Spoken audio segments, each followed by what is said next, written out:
Praise the Lord. आप सबों को जय मसीह की। आज के इस दिन के लिए हम परमेश्वर को धन्यवाद देते हुए हम इस समय एक साथ मिलकर आराधना करते हैं, उसकी स्तुति करते हैं, उसकी प्रशंसा करते हैं, उसको आदर देते हैं, उसको महिमा करते हैं। परमेश्वर बहुत महान है। वो हमारे जीवन में एक एक दिन जोड़ता है कि हम उसकी महिमा, उसकी सिद्धता में अंश अंश करके बढ़े और उसकी महिमा का कारण बन सके। हम परमेश्वर के प्रति धन्यवादी थे कि वो हमसे इतना प्यार करता है कि उसने हमारे लिए अपना इकलौता बेटा दे दिया। हम अपने उद्धारकर्ता प्रभु यीशु मसीह का धन्यवाद करते हैं। उसने हमारे लिए कोड़े खाए कि हम चंगाई को पाले। उसने हमारे लिए कांटों का ताज पहना कि हम जीवन का मुकुट ले लें। उसने हमारे अधर्म को, हमारे पाप को, हमारी बुराइयों को हमारी जिंदगी से निकाला। हमें एक नया और खूबसूरत जीवन दिया, बहुत खूबसूरत जीवन दिया। इस जीवन के लिए हम परमेश्वर को निरंतर धन्यवाद देते रहे कि इतना सुंदर जीवन दिया।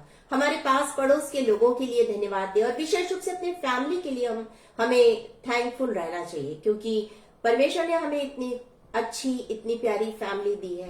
माता पिता, भाई बहन, रिश्तेदार, बाल बच्चे, सब कुछ सर्वोत्तम दिया है। हमें हमारी कलीसिया के लिए भी हमेशा धन्यवादित रहना चाहिए, क्योंकि परमेश्वर ने हमें जिस जगह में रखा, जिस कलीसिया में रखा, वो परमेश्वर ने चुन के हमें वहां पर रखा है कि हम वहां पर रहते हुए परमेश्वर की महिमा का और उसकी गवाही का कारण बन सके। परमेश्वर वाकई में बहुत महान है और वो हमारी जिंदगी में हर दिन जोड़ता जाता है, हर दिन हमें अपनी आशीषों से भरता जाता है। आज हम परमेश्वर का धन्यवाद करते हैं आज के वचन के लिए, जो हमारे आत्मिक जीवन में और अधिक उन्नति के लिए परमेश्वर ने हमें दिया है। इस आत्मिक मन्ना के लिए हम परमेश्वर का धन्यवाद करते हैं। इस समय जितने लोग यहाँ पर फेसबुक लाइव में जुड़े हैं, उन सबों के लिए हम उन सबों को हम धन्यवाद करते हुए उन सबों को वेलकम करते हैं। हम जितने भी लोग अन्य देशों से जुड़े हैं, जहां से भी जुड़े हैं, उन सारे देशों के, उन सारे लोगों के लिए आशीष मांगते हैं। हम विशेष रूप से यहोवा मिनिस्ट्री के लिए धन्यवाद देते हैं। हम यहोवा मिनिस्ट्री से जुड़े हर एक जन के लिए प्रार्थना करते हैं कि परमेश्वर उन्हें बहुत आयत की आशीष दे। विशेष रूप से हम रेवरेंड चरणजीत सिंह के लिए, उनकी पत्नी के लिए, उनकी पूरी फैमिली के लिए, उनकी पूरी टीम के लिए, उनकी मिनिस्ट्री के लिए, उनकी कलीसिया चर्च के लिए हम परमेश्वर को से प्रार्थना करते हैं कि वो उन्हें बहुत आयत की आशीष दे और जितना उपयोग उनका अभी हो रहा है उससे भी ज्यादा उपयोग इस साल में उनका होने पाए और आने वाले वर्ष में भी उनका बहुत बहुत आयत से परमेश्वर उपयोग करे कि वो और अधिक परमेश्वर की महिमा का कारण बन सके। हम इस समय प्रार्थना करेंगे। हम इस समय अपनी आंखों को बंद करेंगे और परमेश्वर से आज के दिन के लिए जो वो हमें दे रहा है, उस मन्ना के लिए अपने हृदय को तैयार हो सके, इसके लिए हम प्रार्थना करेंगे। अपनी आंखों को बंद करेंगे और इस समय हम प्रार्थना में जाएंगे। Thank you Lord, thank you Jesus. हम आपका धन्यवाद धन्यवाद धन्यवाद करते हैं। आप स्तुति के योग्य परमेश्वर, आपका धन्यवाद करते हैं क्योंकि आप महिमा के योग्य परमेश्वर हैं।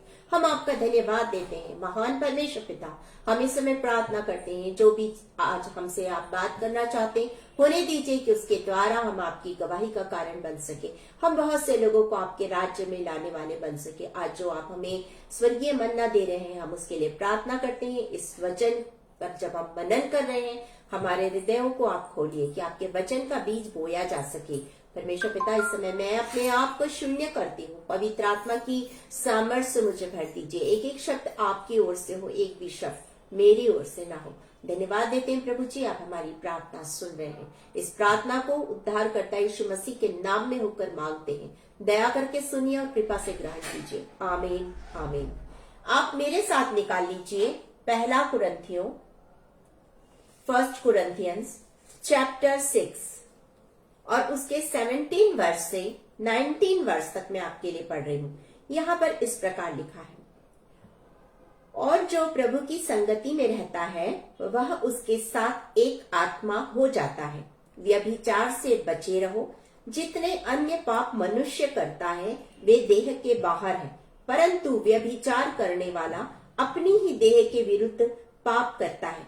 क्या तुम नहीं जानते कि तुम्हारी देह पवित्र आत्मा का मंदिर है और जो तुम में बसा हुआ है और तुम्हें परमेश्वर की ओर से मिला है और तुम अपने नहीं हो, क्योंकि दाम देकर मोल लिए गए हो। इसलिए अपनी देह के द्वारा परमेश्वर की महिमा करो। परमेश्वर अपने वचन के पढ़े और सुने जाने पर आशीष दे। आमीन। हम पवित्र आत्मा का मंदिर है। जब हम पुराने नियम में देखते हैं तो हम पाते हैं यरूशलेम का जब मंदिर बनाया गया और जब उसका समर्पण हुआ, वचन हमसे कहता है जब उसका समर्पण हुआ और जब सुलेमान राजा उसके लिए जब प्रेयर कर रहा था, प्रार्थना कर रहा था, और उसने जब प्रार्थना कर ली, बाइबल में लिखा है, वचन में लिखा है कि परमेश्वर की सामर्थ वहां पर उतरी, बादल के रूप में वहां पर परमेश्वर की उपस्थिति थी। परमेश्वर वहां पर उपस्थित था और लोगों ने इस उपस्थिति को देखा। लोगों ने इस उपस्थिति को देखा कि परमेश्वर की उपस्थिति से पूरा भवन भर गया है। पूरा भवन परमेश्वर की उपस्थिति से भर गया है। इस बात को लोगों ने देखा और जब लोगों ने देखा इस बात को, मैं आपके लिए उसे पढ़ दूंगी। यहां पर लिखा है दूसरा इतिहास उसका 7वां अध्याय 7 चैप्टर और उसके 1 वर्ष से पढ़ रही हूं। जब सुलेमान यह प्रार्थना कर चुका तब स्वर्ग से आग गिरकर होम बलियों तथा अन्य बलियों को भस्म किया। यहोवा का तेज भवन में भर गया। याजक यहोवा के भवन में प्रवेश न कर सके क्योंकि यहोवा का तेज यहोवा के भवन में भर गया था। जब आग गिरी और यहोवा का तेज भवन पर छा गया तब सब इजरायली देखते रहे और फर्श पर झुककर अपना मुंह भूमि की ओर किए हुए दंडवत किया और यूं कहकर यहोवा का धन्यवाद किया। यहोवा का तेज उस मंदिर में भर गया। परमेश्वर की उपस्थिति उस मंदिर में भर गई। वो परमेश्वर का भवन था जहां पर परमेश्वर की उपस्थिति थी। आज परमेश्वर का भवन क्या है? ये हमारा दिल। आज हमारा जो दिल है, हमारा जो हृदय है, ये परमेश्वर का मंदिर है। और ये मैं नहीं कहती, वचन कहता है। जब आप 1 कुरिन्थी 3 अध्याय और उसके 16 वचन को पढ़ेंगे तो आप उसमें पाएंगे, क्या तुम नहीं जानते कि तुम्हारा हृदय पवित्र आत्मा का मंदिर है। आज जब हम 19 वर्ष को पढ़ रहे हैं, इसी 1 कुरिन्थियन चैप्टर 6 19 वर्ष, तो हम इसमें पा रहे हमारी पूरी देह, सर से लेकर पांव तक, हमारी पूरी देह परमेश्वर का मंदिर है। इस देह में, इस आप हृदय में हमारा परमेश्वर वास करता है, रहता है। हमें अपनी देह से प्रेम करना चाहिए। हमें अपनी देह से प्यार करना चाहिए। हमें अपने हृदय से, अपने देह से प्यार करना चाहिए। इसे किसी भी रीति से खराब नहीं होने देना है, क्योंकि इस देह में हमारा पवित्र परमेश्वर वास करता है। उनकी देह में जिन्होंने प्रभु यीशु मसीह को अपना उद्धारकर्ता ग्रहण कर लिया, उनके अंदर में प्रभु आ गया है। तो हमें अपने देह से प्रेम करना है। हमें इसे खराब नहीं करना है। कुछ भी खा लिए, कुछ भी पी लिए, कभी भी सो लिए, कुछ भी कर लिए, ऐसा नहीं होता है। ये देह पवित्र आत्मा का मंदिर है। स्वस्थ शरीर होना चाहिए, स्वस्थ मन होना चाहिए, स्वस्थ जीवन होना चाहिए, स्वस्थ विचार होने चाहिए, अच्छा चाल चलन होना चाहिए, अच्छे मीठे बोल होने चाहिए। हमारे अंदर में हमारा परमेश्वर वास करता है। कितनी खुशी की बात है ना कि हमारा परमेश्वर हमारे हृदय में वास करता है, हमारे इस देह में हमारा परमेश्वर वास करता है। बहुत खुशी की बात है। तो हमें अपनी देह से प्रेम करना है और हमें अपनी देह को संभालना है, उसे खराब नहीं होने देना। यहाँ पर साफ लिखा है कि क्या तुम नहीं जानते तुम्हारी देह पवित्र आत्मा का मंदिर है? क्या तुम नहीं जानते तुम्हारी देह जो है वो पवित्र आत्मा का मंदिर है? परमेश्वर का मंदिर, वो स्थान जहां पर परमेश्वर रहता है। परमेश्वर का मंदिर वो स्थान है जहां पर परमेश्वर रहता है। जब हम पुराने नियम में देखते हैं तो वहां पर मंदिर में परमेश्वर, चाहे वो मिलाप वाला तंबू हो, चाहे वो मंदिर बन गया हो, मिलाप वाले तंबू में भी परमेश्वर की उपस्थिति रहती थी। जब मिलने के लिए मूसा जाता था, बातचीत करता था, और जब मूसा निकल जाता था उस जगह में यहोशू रहता था। तभी तो परमेश्वर की उपस्थिति थी, तभी तो यहोशू के ऊपर में परमेश्वर का आत्मा आ गया। परमेश्वर का आत्मा आ गया। ये पुराने नियम के समय की बात है। तो जब हम प्रभु यीशु मसीह को अपना उद्धारकर्ता ग्रहण कर लेते हैं तो हमारे इस दिल में, हमारे इस पूरी देह में परमेश्वर रहता है, वो वास करता है। हम जहां भी जाते हैं, हम जो भी करते हैं, हर जगह, हर पल, हर समय हमारा परमेश्वर हमारे साथ रहता है। हम जो भी कार्य करें, हमारा परमेश्वर हमारे साथ होता है, वो हमें छोड़ता नहीं। यूसुफ इसका एक बहुत उत्तम उदाहरण है। पुराने नियम में जब आप उत्पत्ति जेनेसिस चैप्टर 39 को देखेंगे, उसके आप 3rd वर्स को देखेंगे, 2nd और 3rd वर्स को देखेंगे, आप उसे पाएंगे पोतीपर के घर में पोतीपर ने देखा कि यूसुफ के संग संग यहोवा रहता है।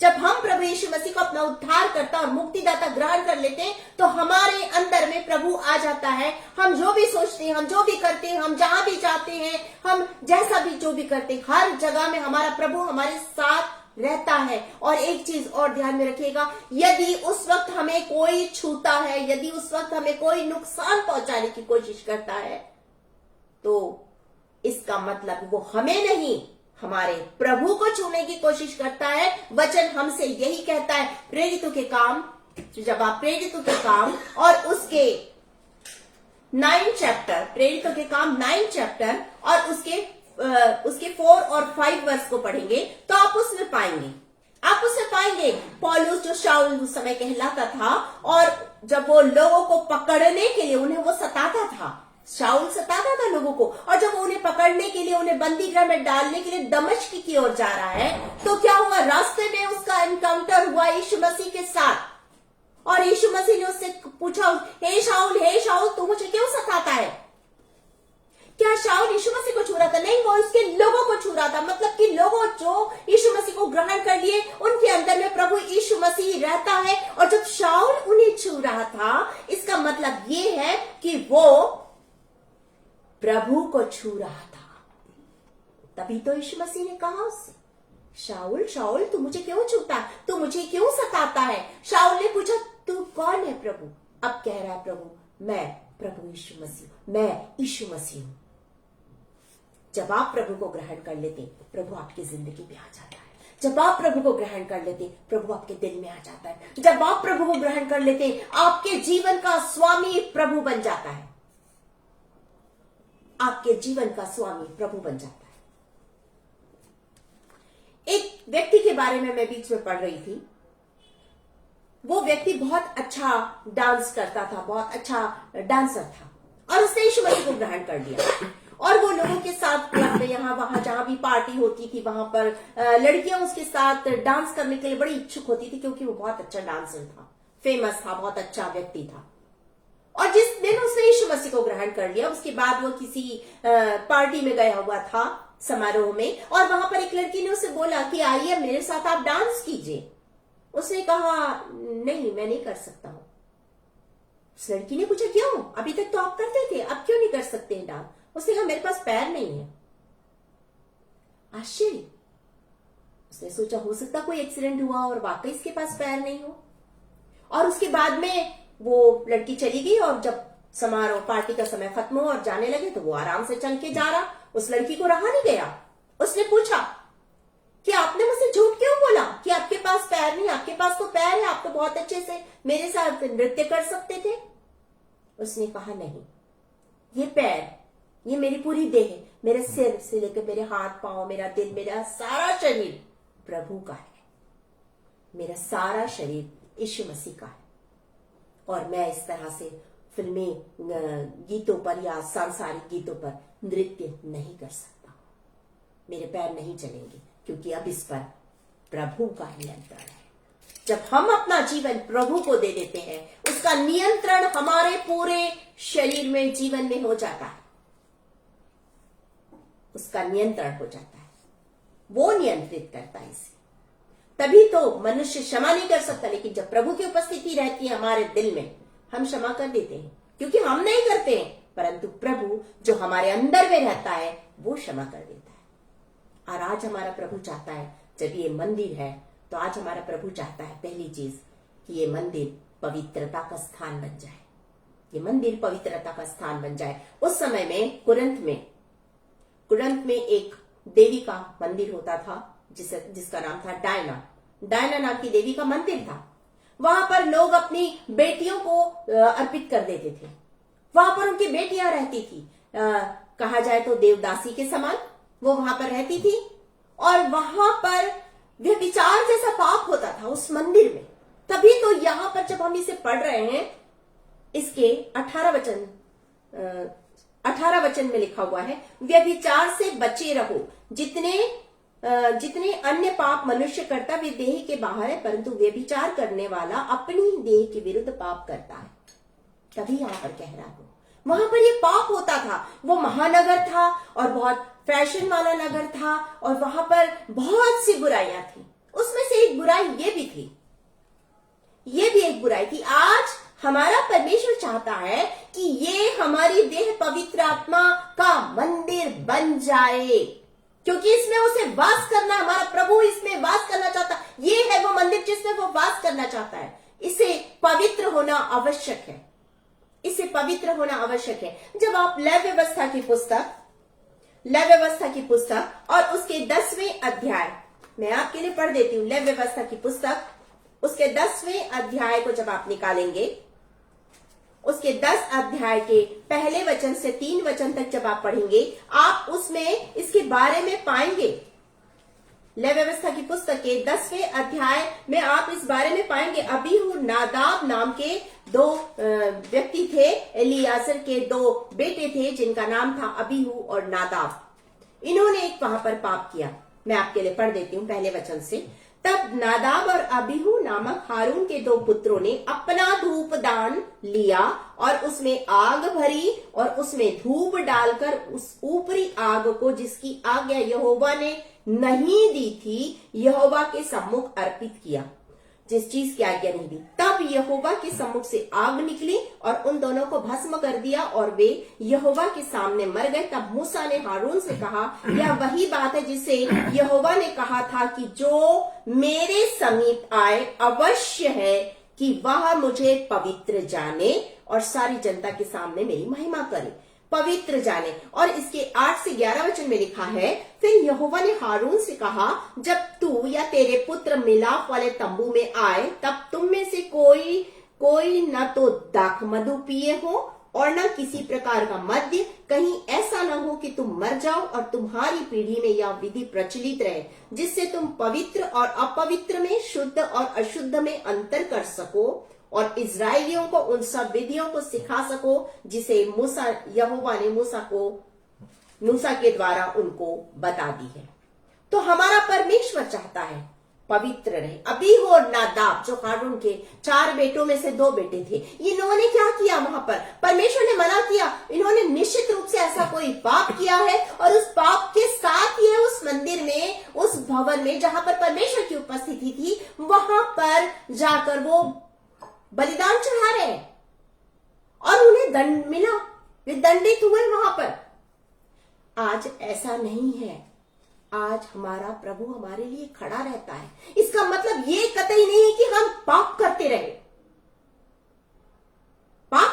ये जरूरी नहीं, हमें बिल्कुल नहीं करना है। अगर वो पुराना नियम समय होता आज, तो हम तो अभी तक सारे के सारे भस्म हो जाते, क्योंकि कोई भी पवित्रता के साथ जीवन नहीं जी रहा है। भस्म हो जाते हम सबने, बाइबल कहती, वचन कहता है, सबने पाप किया और सब मेरी महिमा से रहित है। ये तो यीशु मसीह है हमारे लिए जो सामने खड़ा है और हम बचे हुए। तो हमें परमेश्वर का धन्यवाद देना चाहिए, हमें यीशु मसीह का धन्यवाद देना चाहिए कि वो हमारा प्रभु हमारे लिए खड़ा है सामने। महान परमेश्वर है, दयालु परमेश्वर है। ये पुराना नियम समय नहीं है। अबीहू और नादाब को दंड मिल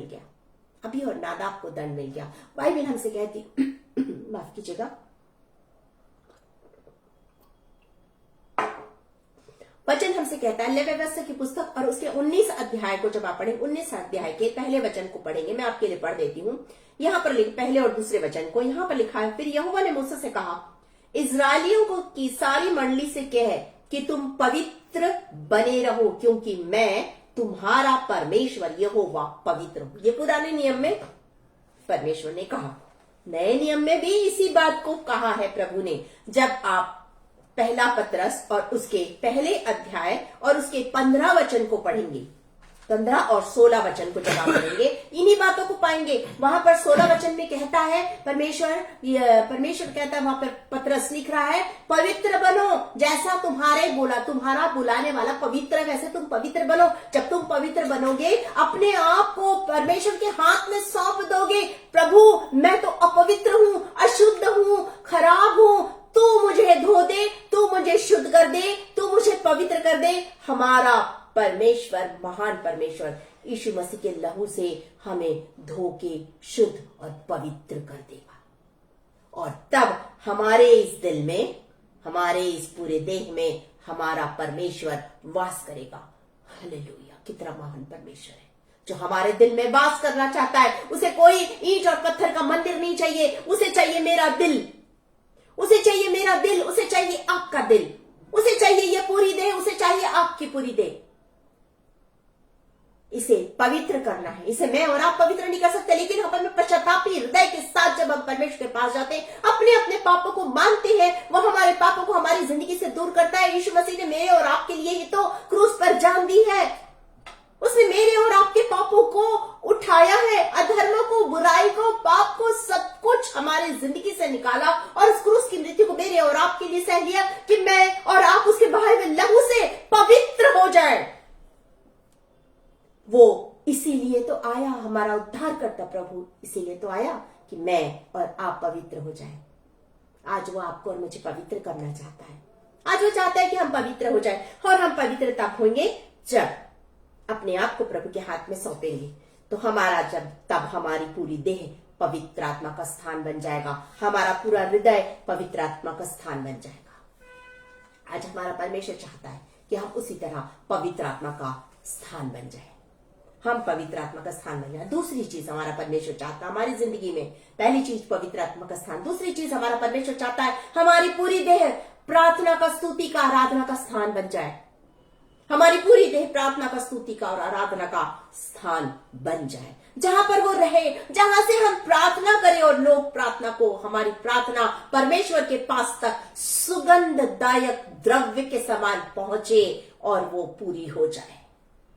आज हमारा परमेश्वर हमारे जीवन से चाहता है यही कि हमारा जो देह, हमारा जो दिल है, हमारी जो पूरी देह है, ये प्रार्थना का मंदिर बन जाए, स्थान बन जाए। प्रार्थना का स्थान बनाना चाहता है आज परमेश्वर, स्तुति का और आराधना का स्थान बनाना चाहता है हमारा परमेश्वर। जब आप भजन संहिता की पुस्तक में आपके लिए पढ़ देती हूँ, भजन संहिता की पुस्तक और उसके 92 में लिखा है, 92 के फर्स्ट वर्स से मैं पढ़ रही हूँ। यहोवा का धन्यवाद करना भला है, हे परम प्रधान, तेरे नाम का भजन गाना, प्रातः काल में तेरी करुणा और प्रति रात तेरी सच्चाई का प्रचार करना, 10 तार वाले बाजे और सारंगी पर और वीणा पर गंभीर स्वर से गाना भला है। गंभीर स्वर से गाना भला है। उसी तरह जब आप भजन संहिता और उसके 33 के फर्स्ट वर्स से लेकर के आप 3 वर्ष तक पढ़ेंगे, आप इन्हीं बातों को पाएंगे। आप इन्हीं बातों को पाएंगे कि किस तरह हमारा परमेश्वर हमारे जीवन से चाहता है। मैं आपके लिए पढ़ देती हूँ। हे धर्मियों, यहोवा के कारण जय जयकार करो, क्योंकि धर्मी लोगों को स्तुति करना शोभा देता है। वीणा बजाकर यहोवा का धन्यवाद करो, 10 तार वाली सारंगी बजाकर उसका भजन गाओ, उसके लिए नया गीत गाओ, जय जयकार के साथ भली भांति बजाओ, क्योंकि यहोवा का वचन सीधा और उसका सब काम सच्चाई से होता है। इसी तरह जब आप भजन संहिता की पुस्तक के और भी अध्यायों को पढ़ेंगे, 95 1 से लेकर 3 तक पढ़ेंगे, आप इन्हीं बातों को पाएंगे कि हमारा जो जीवन है वो भजन का, आराधना का, स्तुति का, महिमा का, प्रशंसा का और प्रार्थना का स्थान बन जाए। प्रार्थना का स्थान बन जाए। यिर्मयाह नबी की पुस्तक जर्माया चैप्टर 33 और उसके 3 में लिखा है, मुझसे प्रार्थना कर, मैं तेरी प्रार्थना सुनकर तुझे बड़ी बड़ी और कठिन बातें बताऊंगा जिन्हें तू अभी नहीं समझता। जब हमारी पूरी देह पवित्र आत्मा का मंदिर बन जाएगा, तो यहां से की जाने वाली हर प्रार्थना परमेश्वर के पास तक पहुंचेगी, क्योंकि ये दिल परमेश्वर का मंदिर है और यहीं से तो प्रार्थना हो रही है जिसे हमारा प्रभु परमेश्वर के सामने रख रहा है। जब आप प्रेरितों के काम और उसके 10 अध्याय, प्रेरितों के एक्ट चैप्टर 10, 10 अध्याय को देखेंगे, 10 अध्याय के जब आप 4th वर्ष को पढ़ेंगे तो आप इसी बात को पाएंगे। कुरनेलियस नाम का व्यक्ति प्रार्थना कर रहा था और परमेश्वर का एक दूत उसके पास आया और उसने आकर कहा, कुरनेलियस, तेरी प्रार्थना और तेरे दान परमेश्वर के पास पहुंच गए, उसने तेरी प्रार्थना सुन ली है। वो किसी कलीसिया भवन में नहीं गया था, वो अपने हृदय से, अपने टूटे मन से प्रार्थना कर रहा था, परमेश्वर मुझे बचा ले। वो अपने परिवार को, अपने कुटुंब को, अपने मित्रों को बचाना चाहता था। वो परमेश्वर के वचन को सुनने की लालसा रखता था, वो परमेश्वर से मेल मिलाप करने की लालसा रखता था, इसलिए उसने प्रार्थना की और परमेश्वर ने उसकी प्रार्थना को सुना। जब आप उसी के प्रेरितों के काम उसके 12 अध्याय चैप्टर 12 और उसके 5 वर्ष को देखेंगे तो आप उसे पाएंगे, पतरस बंदीगृह में है और कलीसिया कौन? वो सारे के सारे लोग एक जगह जमा हुए और सारे लोग एक मन होकर प्रार्थना कर रहे हैं और प्रार्थना परमेश्वर के पास तक पहुंची। उसके 12 वचन में लिखा कि सारे के सारे लोग मरकुस की माता मरियम के घर में एकत्रित थे और कलीसिया लगाकर पतरस के लिए प्रार्थना कर रही थी। और प्रार्थना का परिणाम क्या हुआ? पतरस बंदीगृह के बाहर था, परमेश्वर का दूत उसे आया और उसने आकर पतरस को बंदीगृह के बाहर निकाला। ये है परमेश्वर की उपस्थिति जब हमारे दिल में रहती है। हमारा ये घर, हमारा ये जीवन, हमारा ये सब कुछ परमेश्वर को दे दीजिए, सौंप दीजिए। आप इसे प्रार्थना का स्थान बना लीजिए, आराधना का स्थान बना लीजिए, क्योंकि आज भी हमारा प्रभु सच्चे आराधकों को ढूंढ रहा है। जब हम प्रभु को अपना जीवन दे देते, उद्धारकर्ता मान लेते, हमारा प्रभु हमारी जिंदगी में आ जाता है और तब ये परमेश्वर का मंदिर बन जाता है, आराधना का स्थान बन जाता है, प्रार्थना का स्थान बन जाता है, स्तुति और महिमा का स्थान बन जाता है। हमने पहली चीज देखी, पवित्रता का स्थान बन जाता है। हमने दूसरी चीज देखी, पवित्र प्रार्थना का, आराधना, स्तुति और महिमा का स्थान बन जाता है। यहां पर हम तीसरी चीज देखेंगे। यहीं पर हम इसे पाते हैं, क्या पाया हमने? क्या तुम नहीं जानते तुम्हारी देह पवित्र आत्मा का मंदिर है और तुम में बसा हुआ है, जो तुम में बसा हुआ है। तीसरी बात हम यहाँ पे देखेंगे, तीसरी बात है समर्पण, अर्पण का स्थान, अर्पण का स्थान बन जाता है। रोमियो, हम अपने देह से परमेश्वर की महिमा करते हैं। ये देह जरूर हमारी है, याद रखिएगा, ये शरीर आपका है, लेकिन ये स्वरूप परमेश्वर का है। ये शरीर आपका है, स्वरूप परमेश्वर का है और इसमें परमेश्वर की आत्मा वास करती है। इसमें परमेश्वर की आत्मा वास करती है। तो हम यहाँ पर पहली चीज हमने देखी पवित्रता का स्थान, हमने दूसरी चीज देखी प्रार्थना, आराधना, स्तुति का स्थान, हम तीसरी चीज देख रहे हैं अर्पण, समर्पण का स्थान। रोमियो और उसके 12 अध्याय, रोमियो और उसके 12 अध्याय पहले और दूसरे वचन को मैं आपके सामने पढ़ रही हूँ। रोमियो उसके 12 अध्याय पहले और दूसरे वचन को यहाँ पर लिखा है, इसलिए हे भाइयों, मैं तुमसे परमेश्वर की दया स्मरण दिलाकर विनती करता हूँ, अपने शरीरों को जीवित और पवित्र और परमेश्वर को भावता हुआ बलिदान करके चढ़ाओ, यही तुम्हारी आत्मिक सेवा है। मतलब अपने शरीरों को जिंदा रखना है, पाप में से मारना नहीं है, परंतु इसमें प्रभु रहे और ये हमारा जीवित, परमेश्वर के कारण ये शरीर जीवित कहलाए। पाप के कारण हम मरे हुए थे, लेकिन यीशु मसीह के द्वारा हमने जीवन को पाया, जिंदगी को पाया है। इसे पवित्र रखना है और परमेश्वर को भावते हुए कामों को करना, ये बलिदान हमें अर्पण करना है। इसके आगे लिखा है, इस संसार के सदृश्य न बनो, परंतु तुम्हारे मन के नए हो जाने से तुम्हारा चाल चलन भी बदलता जाए, जिससे तुम परमेश्वर की भली और भावती और सिद्ध इच्छा अनुभव से मालूम करते रहो।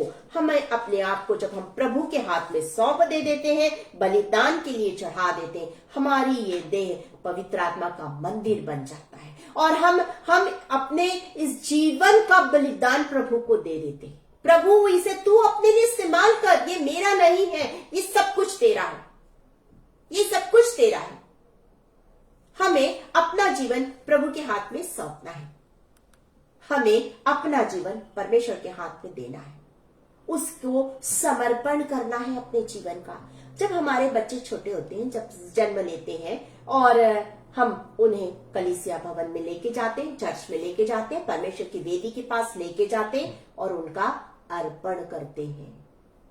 हम उसे प्रभु के हाथ में सौंपते हैं, उसका अर्पण करते हैं। और अर्पण करने के बाद हम क्या करते हैं? हम अपनी मर्जी चलाते हैं बच्चों के जीवन में। हम ये नहीं कहते कि प्रभु तेरी मर्जी मेरे बच्चे के जीवन में पूरी हो, प्रभु तेरी मर्जी मेरे परिवार में, मेरे जीवन में पूरी हो। हमें ये कहना है, हमारा परमेश्वर चाहता है कि हम प्रभु को बलिदान चढ़ाएं।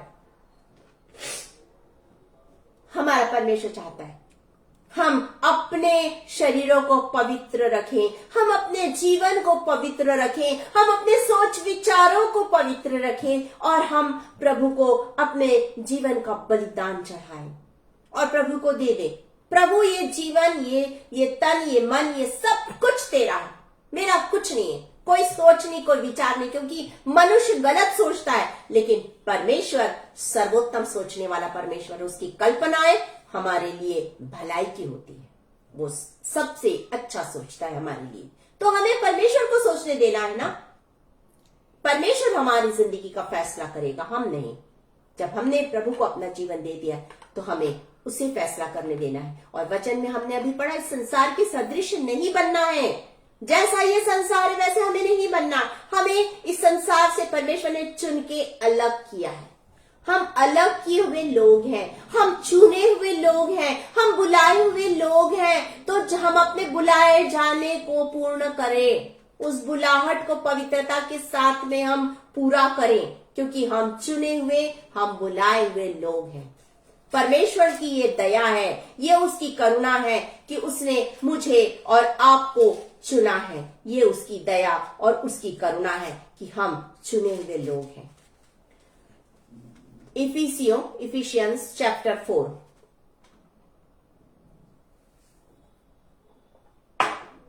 मैं आपके लिए पढ़ देती हूं। इसलिए फर्स्ट वर्स से, इसलिए मैं जो प्रभु में बंदी हूं तुमसे विनती करता हूं। पौलुस हमारे लिए कह रहा है, जिस बुलाहट से तुम बुलाए गए थे उसके योग्य चाल चलो, अर्थात सारी दीनता और नम्रता सहित धीरज कर प्रेम से एक दूसरे की सह लो और मेल के बंधन में आत्मा की एकता रखने का यत्न करो। एक ही देह है और एक ही आत्मा, जैसे तुम्हें जो बुलाए गए थे अपने बुलाए जाने से एक ही आशा, एक ही प्रभु, एक ही विश्वास, एक ही बपतिस्मा, और सबका एक ही परमेश्वर और पिता है, जो सबके ऊपर और सबके मध्य में और सब में है। तो हमें अपने उस बुलाए जाने को बताना है कि हम चुने हुए लोग हैं, हम बुलाए हुए लोग हैं। हमें परमेश्वर ने चुना है, हमें परमेश्वर ने बुलाया है। 1 कुरिन्थियों 11 अध्याय पहले वचन में लिखा है, तुम मेरी सी चाल चलो जैसा मैं मसीह की चाल चलता हूं। ये पौलुस कह रहा है, मसीह के समान चलना है। जब हमारा प्रभु यीशु मसीह हमारी जिंदगी में आ जाता है, हमारी ये देह पवित्र आत्मा का मंदिर बन जाती है, हमारे इस दिल में पवित्र आत्मा, ये भी पवित्र आत्मा का वास होता है। हमारा प्रभु वास करता है, हमारा परमेश्वर वास करता है, त्रिएक परमेश्वर जब इसमें वास करता है तो हमारा चाल चलन बदल जाता है। अब हम संसार के समान ना सोचे, शैतान को अवसर नहीं देना है, परंतु हमें प्रभु को बोलना है प्रतिदिन सुबह से लेकर रात तक, सोने के पहले, सोने के बाद, सोने के समय जब हम प्रेयर कर रहे हैं, सुबह उठते साथ जब हम प्रेयर कर रहे हैं, हर समय ये बोलना, प्रभु ये जीवन तेरा है, ये देह तेरी है, तू इसका नियंत्रण कर, तुझे जो मर्जी है वो कर। आज जो भी कार्य तूने मेरे लिए सोचा है, जो भी योजना तूने मेरे लिए बनाई है, जो भी तू आज मेरी जिंदगी से करना चाहता है, तू आज कर, क्योंकि ये मेरा नहीं है। शरीर जरूर आपके पास है, लेकिन याद रखिएगा, मैंने पहले भी कहा, अभी भी कह रही हूं, वचन में लिखा है हम परमेश्वर के स्वरूप में बनाए हुए लोग हैं और इसमें परमेश्वर का आत्मा वास करता है। इस बात को हमें याद रखना है, इस बात को हमें स्मरण में हमेशा रखना है। इसलिए इस संसार के सदृश कतई नहीं बनना है, परंतु हम अलग किए हुए लोग हैं, हम प्रभु के लोग हैं। परमेश्वर ने हमें चुन के अलग किया है और हमें बनाया है याजकों का समाज। उसने हमें याजकों का समाज बनाया। याजक क्या कार्य करते हैं? दूसरों के लिए प्रार्थना करते हैं, परमेश्वर के सम्मुख बलिदान लाते हैं, लोगों को परमेश्वर के पास लेकर आते हैं। आज उस कार्य को मुझे और आपको करना है। परमेश्वर ने मुझे याजकीय सेवा दी, आपको याजकीय सेवा दी है। हमें इस कार्य को करना है क्योंकि हम परमेश्वर का मंदिर है। हम परमेश्वर का मंदिर है, तो याजकीय कार्य हमें करना है। दूसरी चीज क्या कहता है? पहली तो हम याजकों का समाज है, दूसरी चीज हम क्या है? पवित्र लोग हैं, उसकी निज प्रजा है, उसका चुना हुआ वंश है। सोचिए, इतनी सारी आशीष जब आपको परमेश्वर ने दी है तो आप संसार के सदस्य क्यों होना है? आपने नहीं होना है, परंतु आपने परमेश्वर की योजना को, उसकी इच्छा को मांगना है और उसे अपने जीवन में पूरा होने देना है। परमेश्वर, तू मेरा स्वामी है, तू मेरा सब कुछ है। जब मूसा को परमेश्वर ने चुना अपने कार्य के लिए, मूसा ने कहा मैं नहीं कर सकता हूं, क्या बोलूंगा जाके वहां पर, फिरौन को मैं कैसे कन्विंस करूंगा? उसने कहा इस बात को, और उसके बाद में परमेश्वर से उसने बहुत सारी बातचीत की और अंत में उसने कहा कि मैं तो बोलने में भद्दा हूं, बोल नहीं सकता हूं, मेरी कमजोरी है ये। क्या कहा परमेश्वर ने? परमेश्वर ने उसकी उस कमजोरी को लिया और उससे कहा तेरे संग मैं हूं ना, और कहा हारून भी तो है, वो बोल लेगा। वो बोलना नहीं चाह रहा था, लेकिन हारून है, मैं हूं, सब कुछ कहा परमेश्वर ने। लेकिन आप उसमें देखिएगा, मूसा ने कहीं भी हारून को मौका नहीं दिया। हर जगह मूसा ने बातचीत की, क्योंकि मूसा ने अपनी कमजोरी परमेश्वर को दी और परमेश्वर ने उसके जीवन का नियंत्रण किया। उसने अपना पूरा जीवन परमेश्वर के हाथ में सौंप दिया।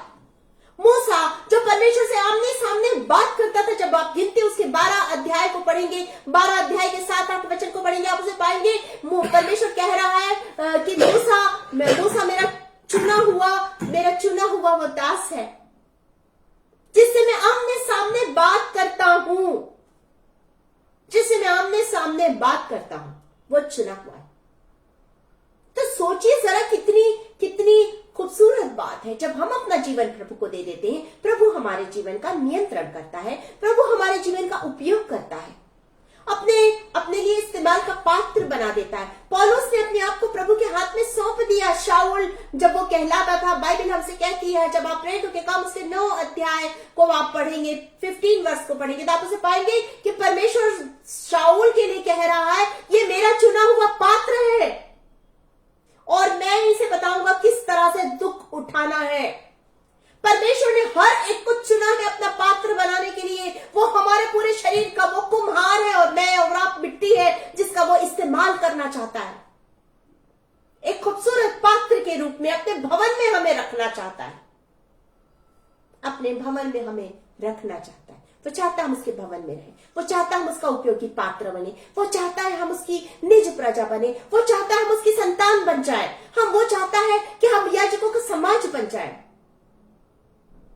तब बनेंगे जब हम अपना जीवन परमेश्वर के हाथ में सौंपेंगे, तब बनेंगे जब हम परमेश्वर से कहेंगे परमेश्वर तू मेरे पूरे शरीर का नियंत्रण कर। हमने पहली बात देखी, हमारा जो देह है, हमारी जो दिल है, हमारा जो देह है, ये सब कुछ क्या है?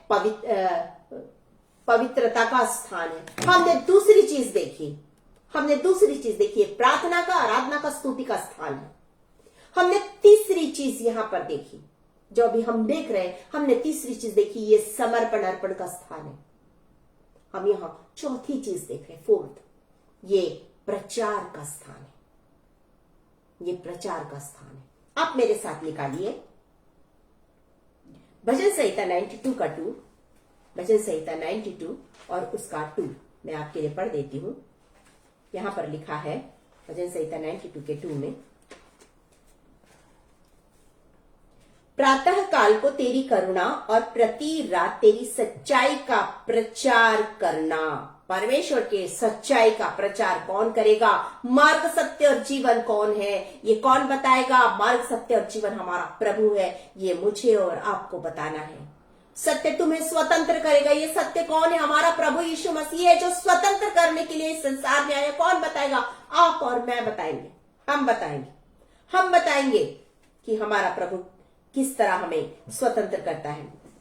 यशायाह नबी की पुस्तक उसका 40, एजाया चैप्टर 40 और उसके 6 और 7 वचन को मैं पढ़ रही हूं। यहां पर लिखा है, बोलने वाले का वचन सुनाई दिया, प्रचार कर। मैंने कहा, मैं क्या प्रचार करूं? सब प्राणी घास है, उनकी शोभा मैदान के फूल के समान है। जब यहोवा की सांस उन पर चलती तब घास सूख जाती और फूल मुरझा जाता। निसंदेह प्रजा घास है। हमारा परमेश्वर चाहता है कि हम प्रचार करें, और तभी वो कहता है 9 वचन में लिखा, हे सिय्योन को शुभ समाचार सुनाने वाली, ऊंचे पहाड़ पर चढ़ जा।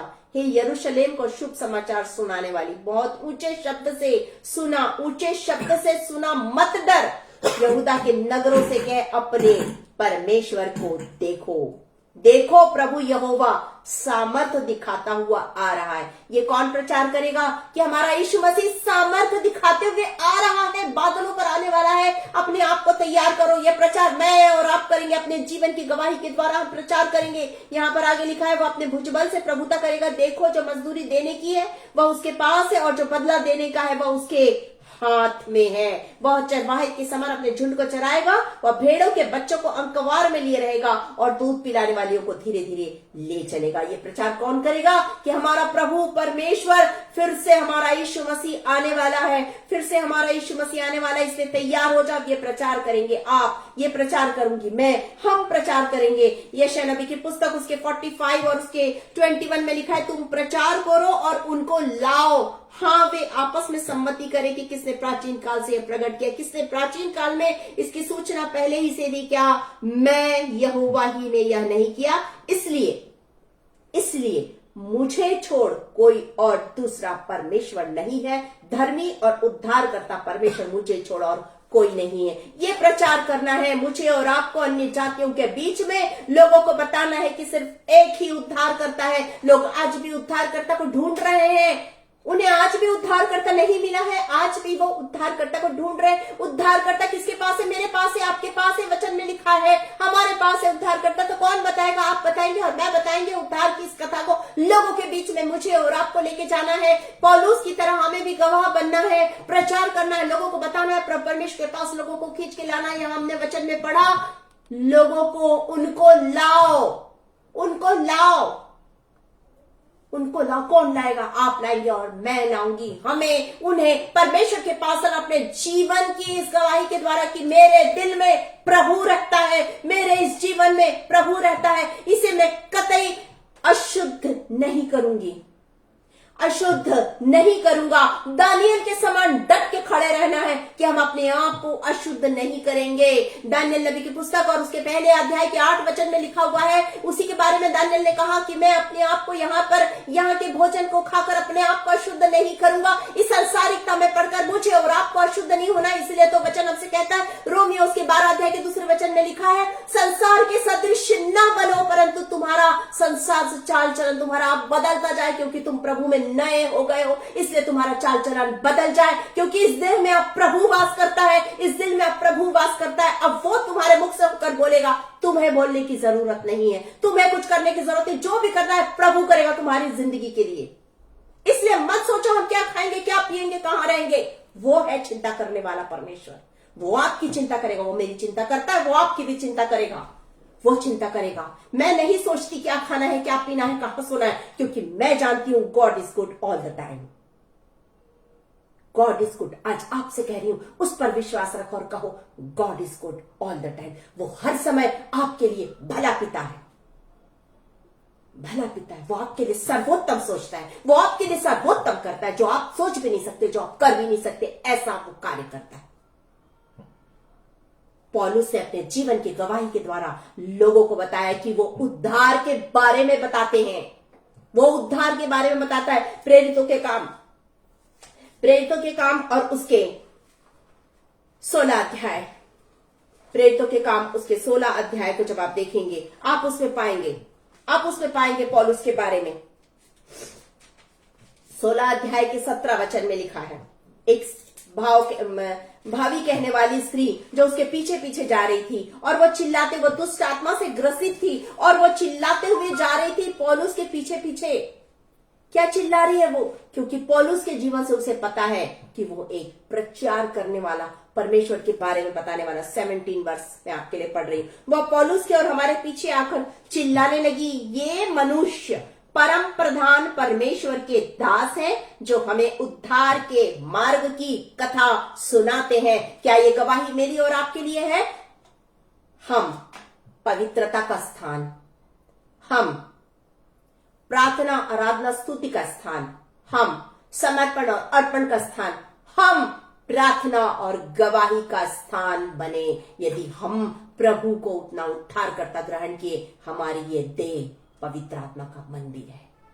अब इससे परमेश्वर की बातें निकलेंगी, अब इससे परमेश्वर की महिमा होगी, अब इससे परमेश्वर के लिए धर्म के बलिदान चढ़ाए जाएंगे, अब इससे परमेश्वर के वचनों का प्रचार किया जाएगा। ये हमारा परमेश्वर आज हमारे जीवन से चाहता है। वो इस नए साल में हमें पवित्र आत्मा का मंदिर बनाना चाहता है। क्या आप तैयार हैं अपने आप को पवित्र आत्मा का मंदिर बनाने? यदि आप तैयार हैं, अपने आप को प्रभु के हाथ में सौंप दीजिए, अपने आप को प्रभु के हाथ में सौंप दीजिए और कहिए, प्रभु मेरी जिंदगी में आ, मेरे देह प्राण आत्मा में तू आ, तू समा जा मुझ में, तू मुझ में समा जा। मेरे जीवन से मैं नहीं, तू दिखाई दे। लोग मुझे नहीं परंतु तुझे देखे मेरी जिंदगी में। मैं भी यही प्रार्थना करती हूँ, प्रभु मेरी जिंदगी से मैं मंजूषा किरण, मैं नहीं परंतु मेरी जिंदगी से यीशु मसीह तू दिखाई दे, यीशु मसीह तू दिखाई दे। आज मेरा प्रभु चाहता है आपकी जिंदगी से भी प्रभु दिखाई दे। क्या आप इसके लिए तैयार हैं? यदि तैयार हैं, उससे कहिए, प्रभु मेरी जिंदगी में आ जा। हम प्रार्थना करेंगे, अपने आप को प्रभु के हाथ में सौंपेंगे। इस समय भी जितने भी लोग चाहते हैं हम उनके लिए प्रार्थना करें, हम उनके लिए प्रार्थना कर रहे हैं, चाहे वह किसी भी परेशानी में हो। आज अपनी परेशानी परमेश्वर के हाथ में दे दीजिए, क्योंकि प्रभु आपके पास है। आज आपकी जिंदगी को वो बदलना चाहता है, आपकी जिंदगी में वो आना चाहता है। अपना जीवन प्रभु को सौंप दीजिए, उससे कहिए, प्रभु मेरे जीवन में आ, मेरे जीवन को तू बदल दे, अपने योग्य कर ले। जो बीमार है वो इसी समय प्रभु यीशु नासरी के नाम से चंगाई को पाले, क्योंकि यीशु मसीह ने हमारे लिए क्रूस पर, कलवरी के उस क्रूस पर हमारे लिए लहू बहा दिया। उसने मेरे और आपके लिए कोड़े खा लिए कि हम चंगाई को पाले। उसे रिसीव कीजिए, उस चंगाई को, उस आशीष को रिसीव कीजिए, उस पवित्रता को रिसीव कीजिए। उसके पास आ जाइए और उससे कहिए, प्रभु मेरी जिंदगी में आके तू मेरे जीवन को बदल दे। अपनी आंखों को बंद करेंगे, इस समय हम प्रार्थना में जाएंगे। अपना जीवन प्रभु के हाथ में दीजिए। जितने लोग इस समय जुड़े हैं और चाहते हैं उनके लिए प्रार्थना करें, आने वाले समय में जितने भी लोग जुड़ने वाले उन सबके लिए भी हम प्रार्थना करते हैं, उन सबके लिए भी आज हम आशीष को मांगते हैं। Thank you Lord, thank you Jesus, thank you Jesus. Hallelujah, hallelujah, hallelujah, hallelujah. राजाओं के राजा, प्रभुओं के प्रभु, सर्वशक्तिमान और दयालु परमेश्वर पिता, आपका धन्यवाद, धन्यवाद, धन्यवाद, धन्यवाद, धन्यवाद करते हैं खुदा, आप राजाओं के राजा। Thank you Jesus, thank you lord. धन्यवाद करते ईश्वर जी आपका। हम आज प्रार्थना करते, जितने सर आपके सामने चुके, जितने इस समय जुड़े हैं, आने वाले समय में जितने भी लोग जुड़ेंगे, उन सब के लिए, जितने तक आपका वचन जाए, उन सब के लिए, हर एक देश के, हर एक जाति के, हर एक कुल के लोगों को आपके पास लेकर आते, हर एक जन के लिए आज हम आशीष मांगते। पिता परमेश्वर, हम प्रार्थना करते हैं यहोवा मिनिस्ट्री के लिए, उनके सारे टीम मेंबर्स के लिए, हम उनकी कलीसिया के लिए, पास्टर साहब के लिए, उनकी फैमिली के लिए, सबके लिए यीशु के नाम से आशीष और कल्याण की घोषणा करते। जितने इस समय जुड़े, एक एक जन के लिए आशीष और कल्याण की घोषणा करते। जो बीमार है इसी समय प्रभु यीशु नासरी के नाम से चंगे हो जाए, अपने बिछौने से उठ के खड़े हो जाए, पर प्रभु की महिमा करे। हम प्रार्थना करते जो किसी भी प्रकार की समस्या में, परेशानी में, उनकी सारी परेशानी, सारी समस्या पर प्रभु यीशु मसीह के नाम से इसी समय दूर हो जाए। जो जॉबलेस है उन्हें इसी समय प्रभु यीशु मसीह के नाम से जॉब मिलने पाए। हम प्रार्थना करते एक एक जन को, एक एक के जीवन को अपनी आशीषों से भर दीजिए राजा, अपनी आशीषों से भर दीजिए खुदा। राजाओं के राजा, आज के वचन के लिए धन्यवाद देते हैं। हर एक अपने आप को आपके हाथ में सौंपता है कि आप उसे पवित्र आत्मा का मंदिर बना लीजिए, उसमें आप वास कीजिए, उसमें आप वास कीजिए। हे राजाओं के राजा, प्रभु के प्रभु, हमारा ये जीवन बदल जाए खुदा, हम नई सृष्टि बन जाए प्रभु। हम प्रार्थना करते हैं राजाओं के राजा, एक एक जन के लिए प्रभु यीशु नासरी के नाम से आशीष और कल्याण की घोषणा करते हैं, प्रार्थना करते हैं। पिता, धन्यवाद देते हूँ राजा, जब मैंने अपने आप को शून्य किया, आपने मुझे आत्मा की सामर्थ्य से भरकर मेरा उपयोग किया। एक एक शब्द आपकी ओर से था, एक भी शब्द मेरी ओर से नहीं था। आपका धन्यवाद धन्यवाद धन्यवाद करते हैं। सारी आदर, महिमा, स्तुति, प्रशंसा, बड़ाई सब कुछ आपको देते हैं। और ये प्रार्थना प्रभु यीशु मसीह के नाम में होकर मांगती हूँ, सुनिए और ग्रहण कीजिए। आमीन आमीन आमीन। Thank you Jesus. हम आशीष ग्रहण करेंगे। परमेश्वर तुम्हें आशीष दे और तुम्हारी रक्षा करे।